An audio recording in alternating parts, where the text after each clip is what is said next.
Vi's resident. So just to give everyone a quick update, like we'll be releasing graphics and images and everything else for the conference shortly, but these are going to be the dates. We are still working through final format of everything. It is very likely that the Albany conference, it's intended to be more of a residential small dealer focused conference. There's a lot of small businesses in the upstate New York area that don't necessarily want to come to the quote unquote big city.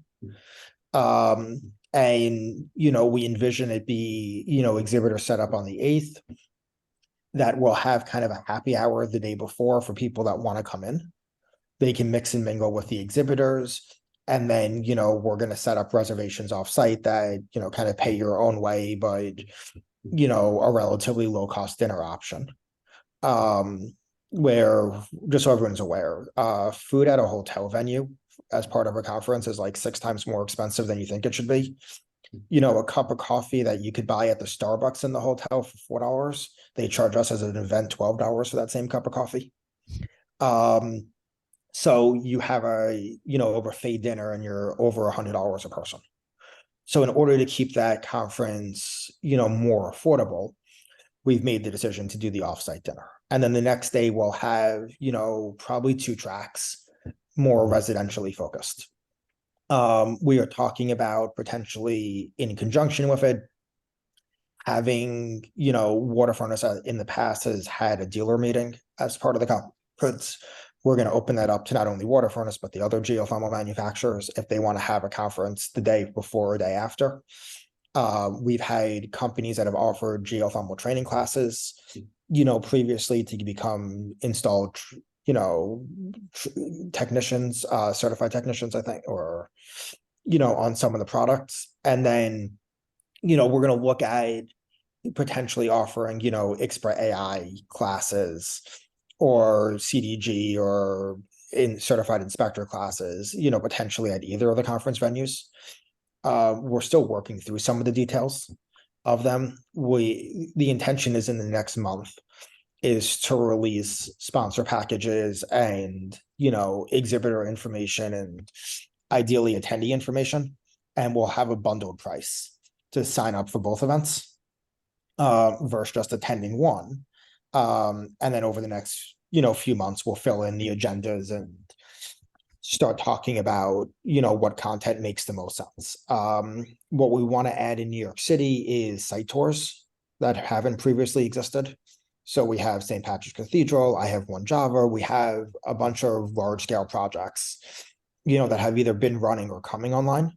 And we think that it would be great that, people that are interested in the technology or developers that want to utilize the technology can see the systems and, really learn from them. Yeah, one of my reasons for asking is that I spoke with my state senator who happens to be Republican.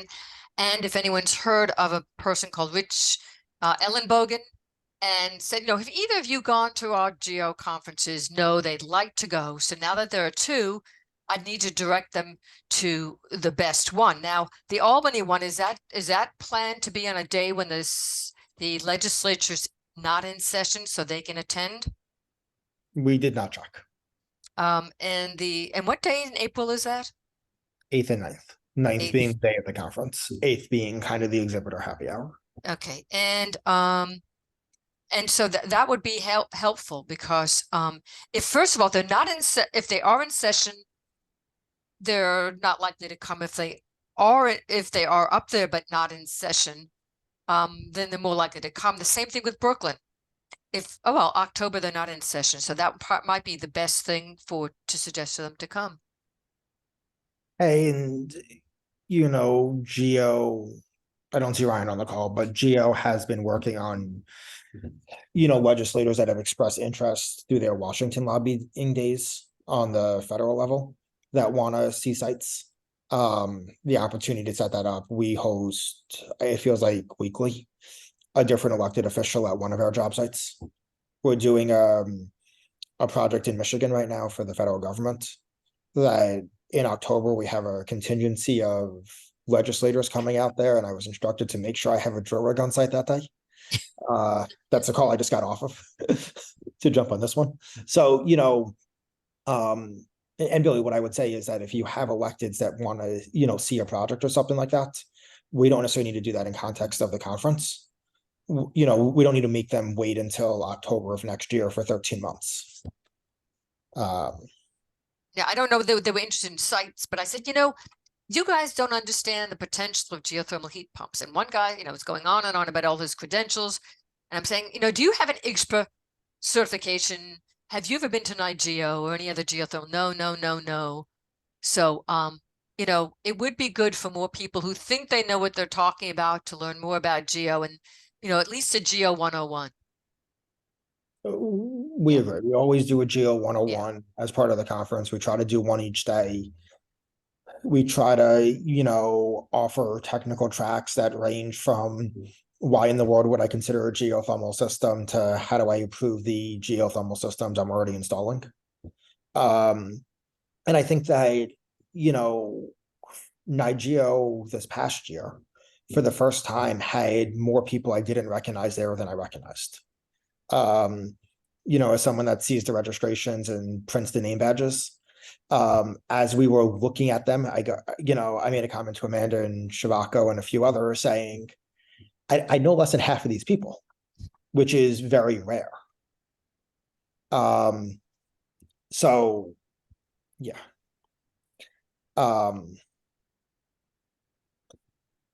So yeah, as a result of that, the industry is growing, and I think that's great. My hope and goal every year has been to get developers and end users of the customer to attend. And the New York City contingencies that I've been talking to, there's a lot of developers that want to do geothermal. We have over a dozen new developers working with my firm right now that have never done geothermal projects before, that were in various design stages with them. So that's, the technology is, emerging. And then, yeah, we're hoping to, push that through with our conference messaging. Yeah, it would be good if we could sort of gear some of these towards certain types, like we need to get more HVAC people. We need to get a lot of inside people because they will be working with the drillers and with the designers. So if as you are designing these, to sort of think of gearing them towards different people, so that we can say, hey, you're HVAC, you're interested in this, go to this conference. And someone who says, I want to see sites, we'll tell them to go to Brooklyn. But it would be good if there's that sort of differentiation a bit, so that we can send people where they're going to get the information they're looking for. Thanks. Thanks for all you do, guys.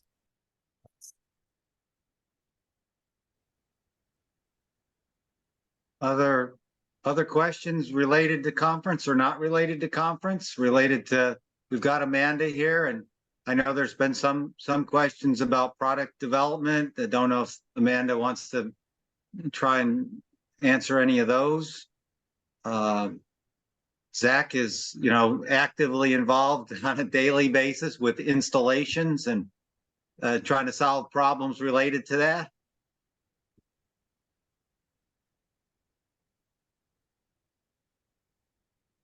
I, of course, am always wondering for product development if geothermal mini splits are being offered for residential, but I think when we spoke with the president of Water Furnace, he indicated that they were not going to be in development until after the new refrigerant cycle was complete. That's correct. And Jackie, we do a lot of Samsung water source VRF right now, which is, geothermal mini splits. I have a crew installing 2 of the units today. And they meet all the incentives and tax credits and stuff like that? Yes. As I understand, they're not warranted for residential, or has that changed? They are. So Samsung has a 10-year warranty on all of their components with registration. And they make a single phase condenser that's warranted for residential use as long as you register it. The challenge is they're rated under a different AHRI standard. They're rated under AHRI 1230, where AHRI 132.576 controls water source heat pumps. So there's a little bit of a mismatch on efficiencies, but the clean heat program for the JUs does rebate them. Great to know. Thanks for that question, Jackie.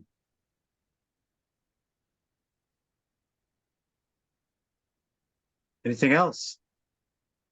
If you do think of a question in the next 35 minutes or so, we'll try to squeeze it in.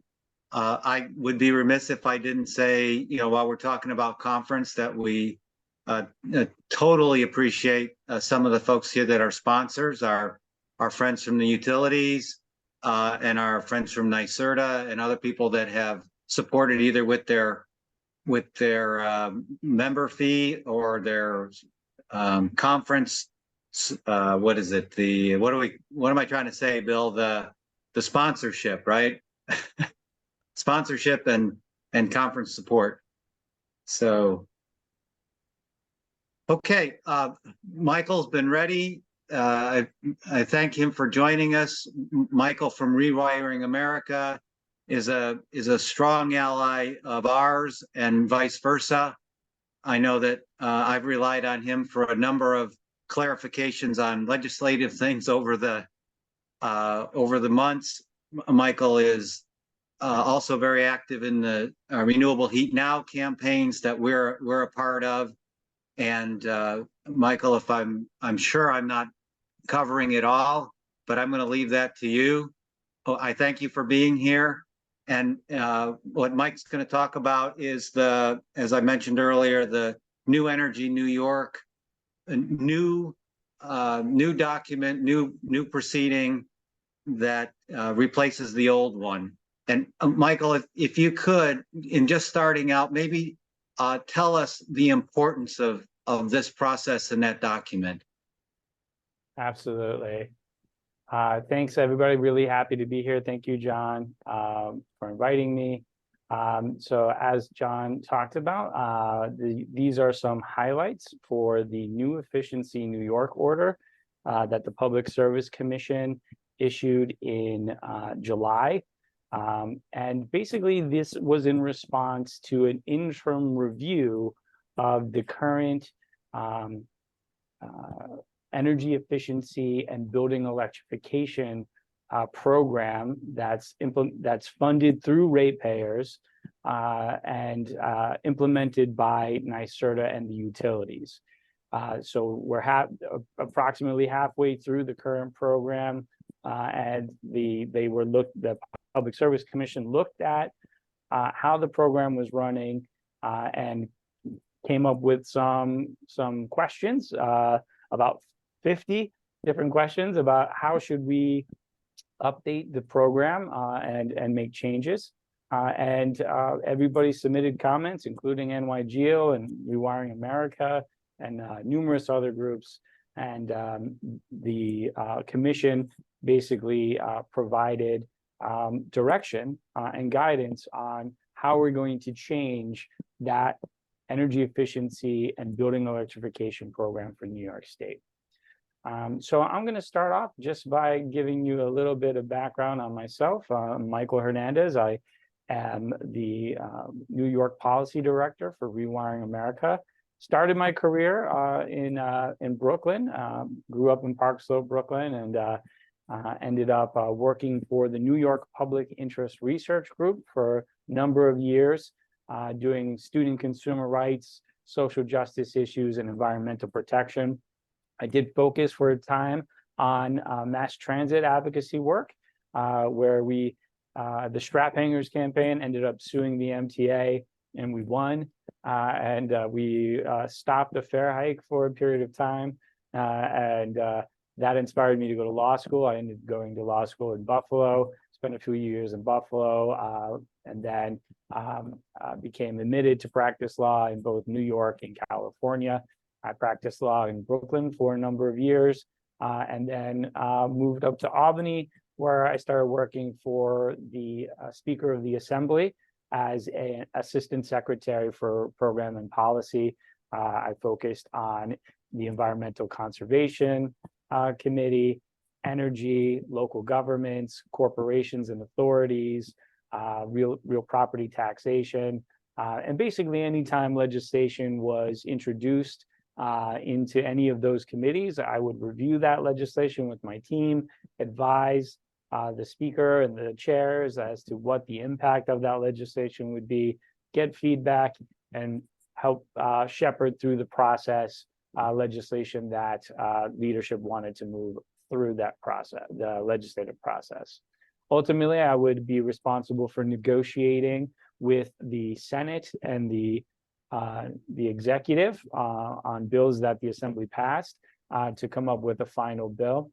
I transitioned from working at the Assembly to working for the Dormitory Authority after 2019, which was a big year where I worked on the Climate Leadership and Community Protection Act, congestion pricing for Manhattan, and a couple of other big issues. And so at the Dormitory Authority, as you may know, the Dormitory Authority finances infrastructure improvements in New York State, issues the bonds, and then procures contractors and builds the infrastructure for New York State.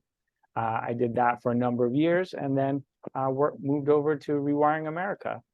ReWiring America is a advocacy group, and not-for-profit, focused on the demand side of electrification. What are the ways that we can help people on their electrification journey? Through data and information, we helped pass the IRA on the federal level, and we created an IRA calculator, providing people with information on what incentives they're eligible for. And so that's something we're working with on the federal level, and we're also working on the state level for energy efficiency and building electrification incentives. And so I'll be talking about the order. I'll put the order in the chat, which is basically in July, and focuses on $1 billion a year that's going to be collected from the ratepayers and provided as incentives for energy and efficiency projects and building electrification projects. Each year between 2026 and 2030, the utilities will collect $1 billion a year. That's a $5 billion program during that period of time. Here you can see every year how they're going to provide those incentives to the utilities. And so here each utility will get tens or hundreds of millions of dollars a year, approximately $500 million for electric companies, utilities, to provide their electric customers with energy incentives and building electrification incentives. Here's the gas utilities. They will be collecting from ratepayers approximately $200 million a year and providing their ratepayers with energy efficiency incentives. And then this is the combined both electric and gas. You can see that adds up to $700 million. Some of the utilities, the downstate utilities, Con Edison and Keyspan, will be providing some of those incentives to low and moderate income households. You can see it's about $100 million that Con Edison and Keyspan will be providing in the downstate area. The rest of the low to moderate income incentives will be going to NYSERDA, who will be implementing those incentives for the rest of New York State. So that's $200 million. And so NYSERDA in total will get $300 million a year to provide energy efficiency and building electrification incentives. Basically the commission said from now on, we are going to focus on these 4 incentives. These are our strategic measures. Any measure that permanently reduces or eliminates electricity or natural gas usage on an annual basis, which would not otherwise occur, or permanently reduces or eliminates electricity or natural gas on a peak hour, peak day basis. Also, improvements to building envelopes resulting in near-term reduction in electricity or fossil fuel usage that would serve to mitigate future winter peaking on the electric grid in the event that that building heating system is electrified. And then finally, anything that permanently reduces or eliminates on-site combustion of fossil fuel usage on an annual basis through the installation of efficient space heating or hot water electrification that would not otherwise happen. So those are the strategic measures that will be the main focus for the program administrators between 2026 and 2030. Non-strategic measures, these are things that will not be funded going forward and will not be a part of the program. So anything that jeopardizes the advancement of one of those strategic energy efficiency or building electrification programs or measures, that's non-strategic. Anything that increases the use of fossil fuels is considered non-strategic. And we'll have anything that has an effective useful life of less than 6 years, anything that does not promote conservation behaviors and results in more energy consumption through increased operation of the measure is non-strategic. And finally, any naturally occurring energy efficiency that results from codes or standards or market adoption, which typically occurs without targeted financing options or rebates or incentives. So you can't incentivize people to do things that they're already doing. So if I was going to go buy light bulbs and I'm already going to buy an LED light bulb, there's no reason to give me an incentive to buy an LED light bulb. So that would be a non-strategic measure. There will be neutral measures. These are measures that neither advance nor jeopardize one of those strategic programs or measures, but overall produce reductions in annual energy consumption and do not have any characteristics that are considered non-strategic. So basically, the way that the money is going to apply to this strategic framework is that 85% of the money, the $5 billion, will go towards strategic measures, namely electrification and electrification readiness or building envelope improvements. There will be no funding to non-strategic measures, and there will be only 15% of the budget allowed for neutral measures or programs. Now, the commission said, you know, we're changing the whole structure of this program going forward. We want to prohibit some of the big measures that have been used by the utilities to achieve their energy efficiency targets or goals that have been set by the commission. And so going forward, they say there will be no natural gas fired equipment that can be incentivized. So utilities can no longer incentivize people to buy natural gas fired equipment, anything including residential gas space heating or domestic water heating equipment, no natural gas fireplaces, anything related to the combustion of natural gas that cannot be incentivized going forward. We're no longer going to incentivize lighting, like energy efficient lighting, like LED lighting. So that is going forward. They said that incentives for advanced lighting controls may be allowed or for non-residential products when it's installed in conjunction with specific strategic measures like electrification or weatherization. Prohibited measures after 2025 also include appliances. We're not going to provide incentives to people to buy energy efficient appliances, such as refrigerators or freezers or other residential or commercial equipment that's not permanently connected to the building. So they basically felt that given the advancement in standards and energy efficiency for appliances, we don't need to incentivize people to buy the efficient appliance. And then home energy reports. Maybe you received one of these in the mail, basically showing you what your energy usage is compared to your neighbor. A large portion of what the utilities claimed as their energy efficiency incentives were the home energy reports. And so they said, no more of that going forward. We're not going to allow the ratepayer funds to be used for those purposes. And then marketplaces are prohibited going forward. We're not allowing the utility to put up a marketplace where you can buy energy efficient light bulbs or appliances. People can do that. They don't need to, they can find them through Amazon. They don't need the utilities to take credit for that. So they said that the commission said there's a strong preference that ratepayer funds only support electrification if it's combined with insulation and air sealing. They don't want to incentivize solely electrifying a home. That's going to result in additional consumption of energy. They want to also make sure that that's combined with insulation and air sealing. So we're electrifying and we're making that electrified home energy efficient at the same time. They weren't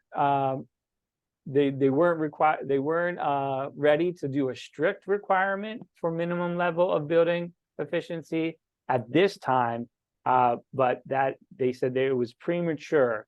But it seems like that's something they're considering in the future, that all homes would need to be made energy efficient up to a certain level in order to receive the incentives or for energy efficiency and building electrification. One of the things that ReWiring America and NY-GEO both advocated for was that we only provide incentives to buildings if they're going to go fully electric.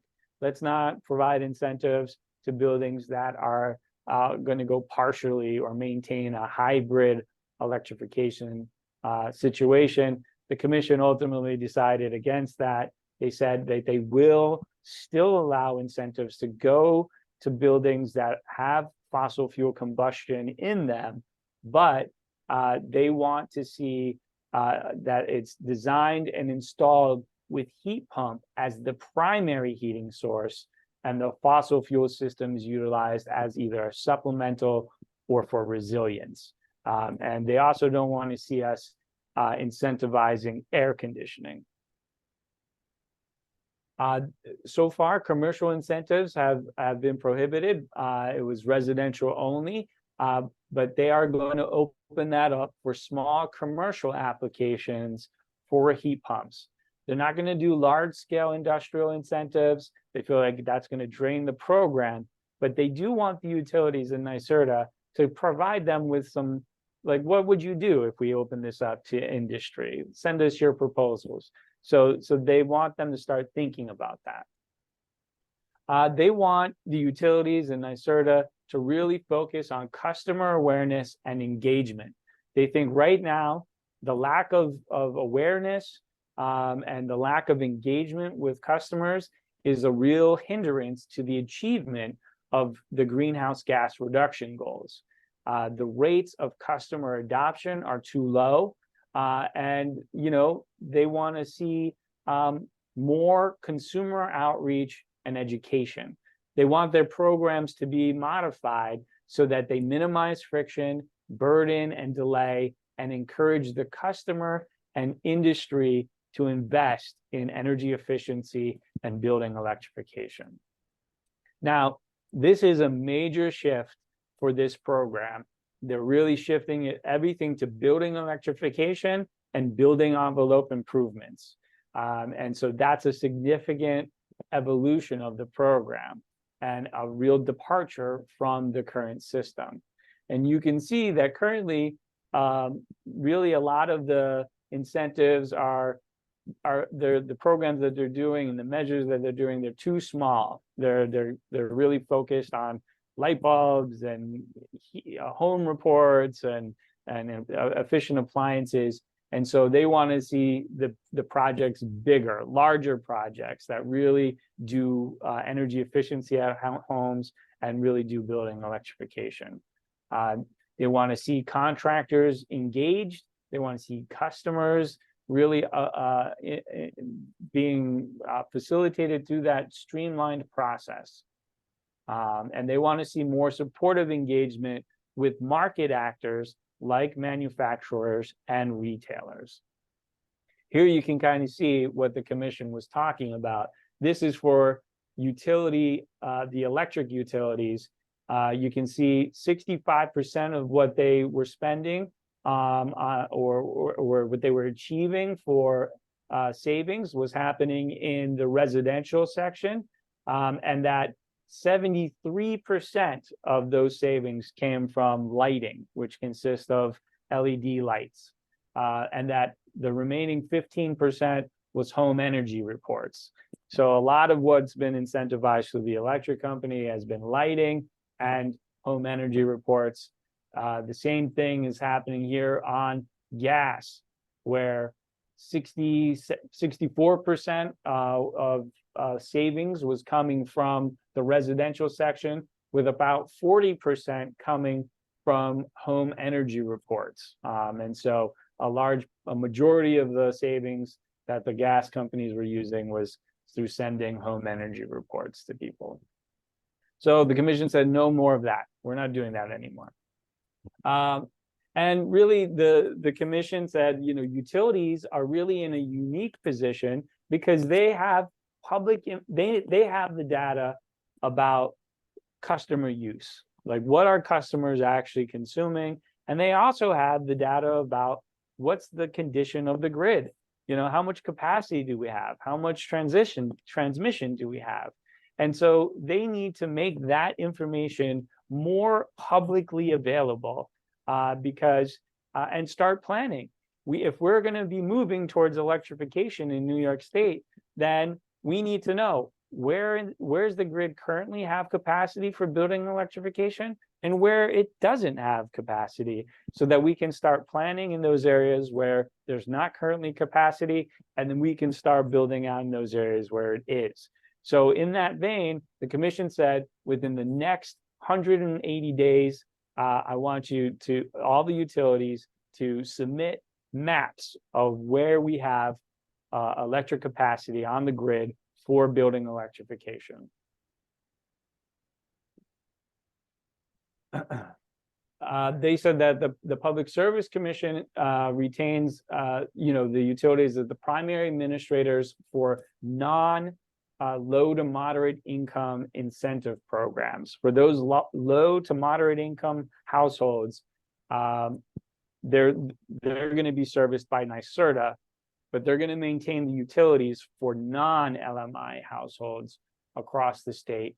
And they think that that's important because the utilities have that special relationship with those non-LMI households. They have a direct relationship where they're billing, they know what the service is, and that they can help that relationship can help provide the basis for electrification and energy efficiency projects. And so they want to keep the utilities involved in that process. But they think that, the Public Service Commission itself is not sufficient, doesn't have enough purview to actually lead electrification in New York State. It can't just be the Public Service Commission that is responsible for electrifying the state. They need all the agencies who are related to this to be a part of this. That includes the Building Code Council, the Department of State, with the adoption of building codes, other regulations, and legislative matters. So they really want that other agencies and governments are going to be a part of this. It can't just be the Public Service Commission, and it can't just be on the backs of the ratepayers. And so the Public Service Commission was clear in the order.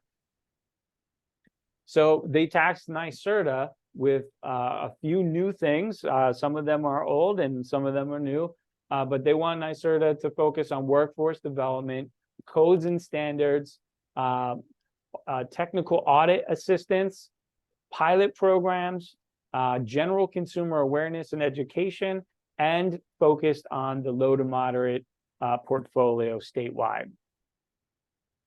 They said on workforce development that NYSERDA really is it needs to focus on workforce development, but they also said, look, the Public Service Commission and NYSERDA, we're not worker training agencies. So, that's not what we do.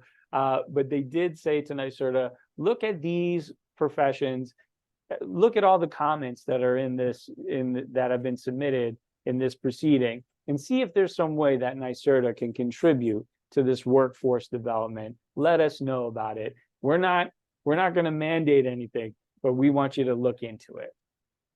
Codes and standards. They said, look, NYSERDA, we are not going to be able to reach our goals in New York State for building decarbonization with these programs alone. We're going to need the necessary complement, and it's essential that to reaching the scale required by the CPL, that there be advanced, ambitious, practical energy codes and standards that mandate energy efficiency and electrification, both for new construction and existing construction. So it really said, NYSERDA, go and make sure that you're communicating with the Department of State and the Building Code Council to make these building codes and standards, appliance standards, really so that we can meet these goals. They want NYSERDA to do the energy audits, to continue to assist people in their projects, giving them like real practical hands-on information that they can use to really move their project forward. They want NYSERDA to give people general awareness and education about these programs. They want them to create, like, there's the federal government, there's every utility, there's a gas utility, there's an electric utility, like everybody's got a program. NYSERDA, which one am I qualified for? How can I get it? They want us, NYSERDA, to say, look, create a centralized place where people can figure out what do they qualify for what project, and that kind of stuff. So they tasked NYSERDA with reporting back. Can you do that? How can we do it? They want NYSERDA to do the statewide low to moderate income portfolio. They're going to share the jurisdiction for LMI with Con Edison and Keyspan for New York City, because they think there's a special relationship with the utility in New York City for low to moderate income. So far, the utilities have not been doing well in providing incentives to low to moderate income projects. And this is what's in these charts. They are going to continue that program, but like I said, it's really going to be focused statewide, NYSERDA in the city, NYSERDA with Con Edison and Keyspan. And then they ordered all the utilities and NYSERDA to apply for all federal funding from the IRA, from the Infrastructure Investment and Jobs Act. Get all that federal funding. Tell us how you're going to give that money to people as part of your plan. They have to submit their plans to the commission in approximately 90 days from the order in July, detailing how they're going to actually implement all these changes. And then within 45 days of those plans being submitted, there's going to be technical conferences where people can participate in talking about, all right, this is what the utility has said they're going to do based on the order, and what do people think about it? And so that's what I have for the highlights. So thank you for your time on that. Thanks, Michael. This is my second time listening to this. I probably need about 4 more of them to really get it, but we have recorded it, if that's okay with you, and I can refer back to it as well as our members. I see Billy's got her hand up. Let's take the next 7 or 10 minutes and ask questions. Go ahead, Billy. Okay, a couple of things. I mean, I love what they're saying, but I'm reality based. I talk to people all the time. I have to figure out how to tell someone who really wants to put geothermal in their home that with 23 air changes an hour, their house is way too leaky for that. And the installer, the evaluator said, even if they do everything that they can do to the house, they don't think they're going to get down to the 8 air changes that my installer prefers. So that's one problem. And this is a house built in the 20s. We have a lot of them. And so I don't know what I'm going to tell this person, but that's one thing. The other thing is this focus on strategic measures permanently reduce electric or natural gas usage. I mean, that seems counterproductive to electrification unless you're talking about all electric homes, the ones that were built on Long Island near Shoreham, where there was going to be all that cheap electricity that never happened, and they're all electric, and they really hurt because they're heating with resistance heating. So I think maybe that should be made clear, because if you're leaving fossil fuels and you're reducing your electricity, you're freezing. So I think that they need to be clear about that. But really, there's a lot of old building stock that's not suitable. Lisa Marshall would love to have geothermal. Same thing, old house, too leaky. If they're brick and plaster, where do you put the insulation in? So it's frustrating to spend all this time with somebody and then have to give them that bad news. And if they're gonna, it looks like they're gonna have to electrify one way or the other, but they're gonna be probably paying more because they really can't make the house tight enough to make it really worthwhile. So I'm giving you the practical point of view, and I wish it wasn't so. Any suggestions? Well, I mean, I think that is what the technical conferences are for, you know, so that, you know, when the utilities like sort of say, okay, like commission based on these directives, this is how we are going to structure our program. I think that's an opportunity for all stakeholders to go to technical conferences with Department of Public Service and the utilities and all the other stakeholders and provide feedback on what's been presented. Yeah, I'd love for us to be able to fulfill this. Really would. Thank you. Ron, Michael. go ahead.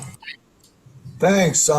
Michael, how do they define efficient heating, quote unquote? I think maybe it's just they don't, I don't think they define it. I think they just kind of put it in there. And if I had to guess, I think that they're trying to get at, you know, heat pumps. that it's not just going electric, but it's also making sure that it's an efficient, you know, heating source. That's net. Yeah, I mean, you got high efficiency gas furnaces. Is that considered efficient? And then electric resistance, yeah, it's got efficiency better than any fossil fuel. So is that efficient? Just curious. Yeah, I think that's what they're trying to get at without saying it, is that, you know, they want to avoid electric resistance. They're certainly saying, as far as natural gas or fossil fuel systems, don't do that. But then I guess really between electric resistance and a heat pump, they're trying to push people towards the heat pump.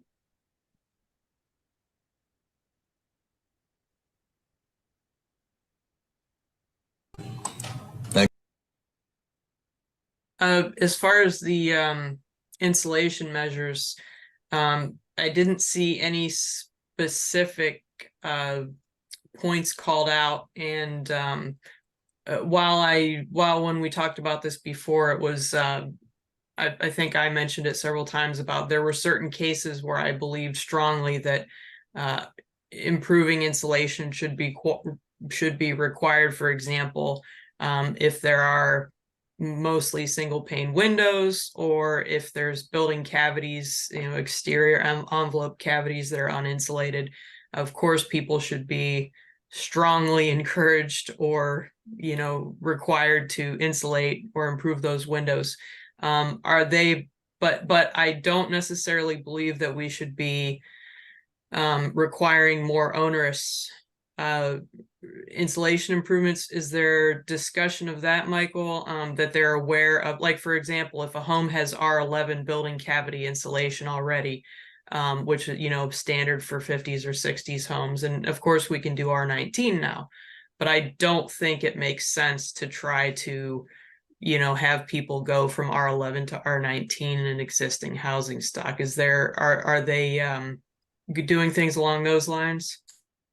Yes, yeah, the commission basically said their preference was if you're going to install a heat pump or you're going to electrify a building, that their preference was that the project be done with insulation or airtight, measures in combination with the electrification. They don't want to see just electrifying a home without also weatherizing and making it energy efficient. And so that, but they stopped short of requiring a particular level of energy efficiency.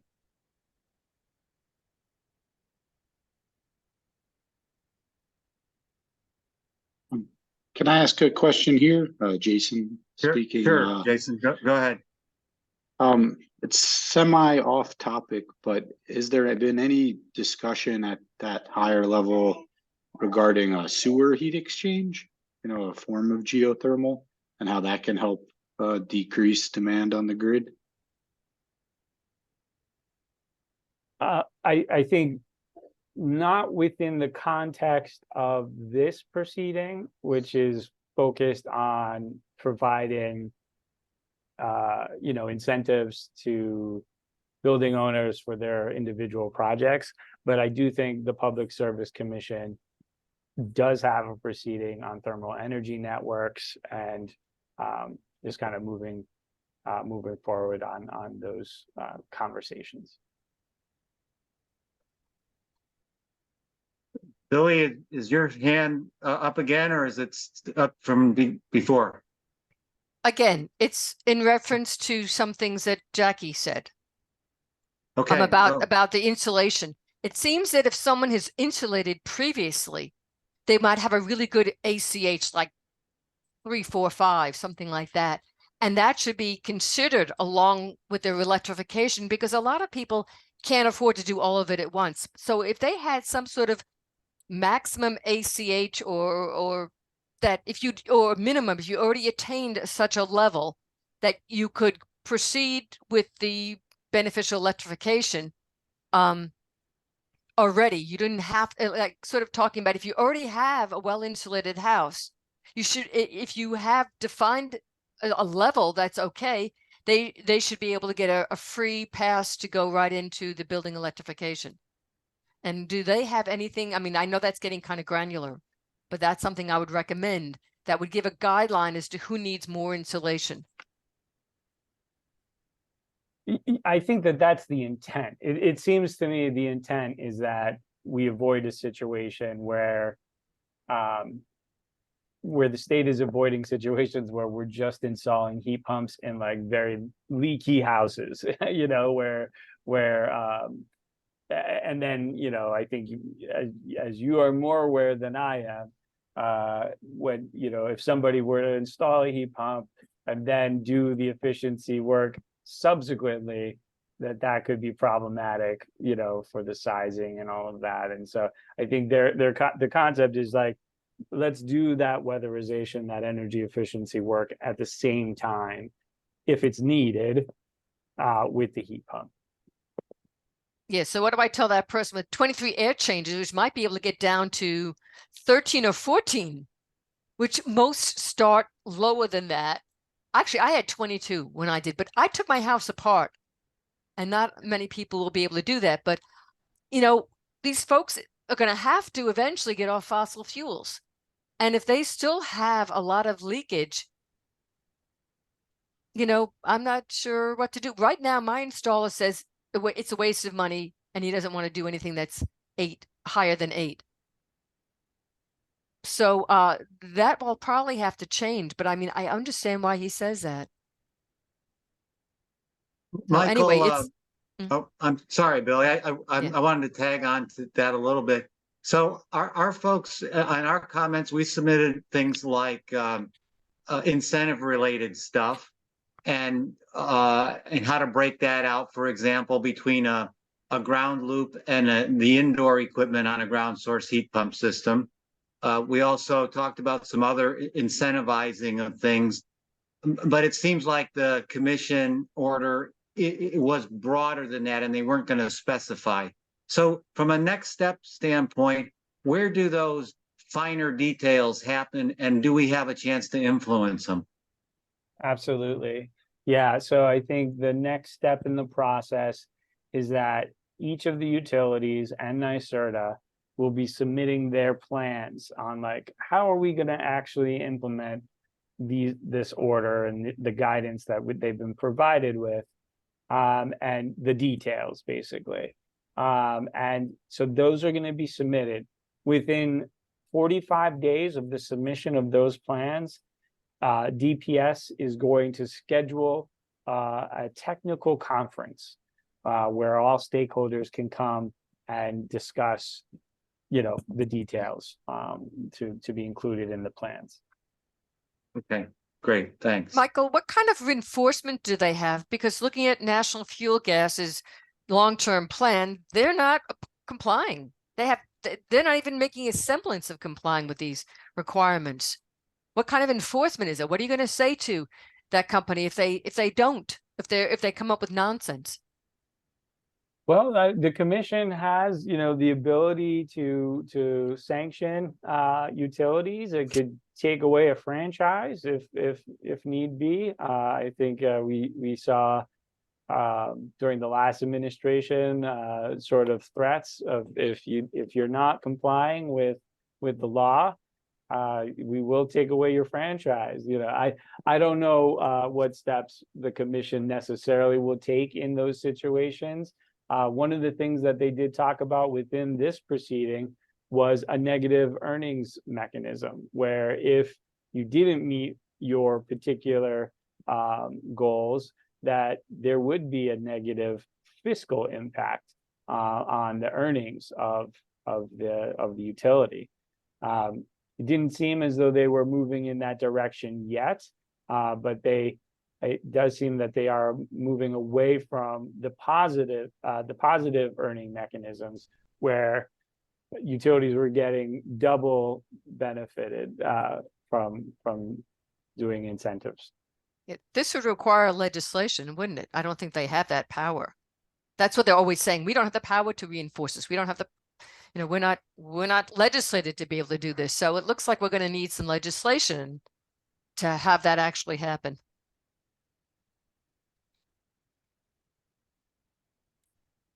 Not sure. And it's not your place to answer to. You're getting all this flack and it's not your report. So thanks for being so good about that. Yeah. Well, it's after our quitting time, and we'll let everybody get off and get their weekend started. Michael, again, a huge thank you to you for sharing that, and keep up the great work. So Thanks, we'll see John. everybody in 2 weeks for our next Friday afternoon talk. Have a great weekend. Thank you.